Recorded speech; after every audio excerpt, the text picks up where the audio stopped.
مع فسخ المغربي محمود بنتايج عقده مع نادي الزمالك، بدأت ناس كتير تتساءل هل ممكن نشوف محمود بنتايج في النادي الأهلي، خصوصا إن النادي الأهلي المطلب الأساسي ليه في ميركاتو الشتاء هو التعاقد مع الظهير أيسر جديد. بدأت الناس تتكلم طب الأهلي ممكن يخلص محمود بنتايج، اللعيب حر دلوقتي من حقه يمضي لأي نادي، متاح إن هو يوقع للنادي الأهلي، والنادي الأهلي عايز باك شمال. بأكد لك مفيش اي مفاوضات ما بين الاهلي ومحمود بنتايج في الوقت الحالي. محمود بنتايج بعيد عن النادي الاهلي. محمود بنتايج الاقرب انه سينتقل الى احد الانديه الخليجيه.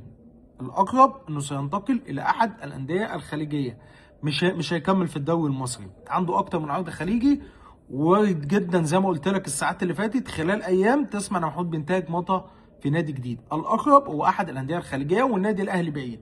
النادي الاهلي الفتره اللي فاتت كان شبه خلص مع يوسف بالعمري لاعب نادي رجاء المغربي، اللي بات قاب قوسين او ادنى من الانتقال للنادي الاهلي، وان النادي الاهلي مخلص معاه كل شيء ومخلص مع رجاء كل شيء، وممكن يكون اولى صفقات النادي الاهلي الشتويه والاعلان عنها خلال الساعات المقبله.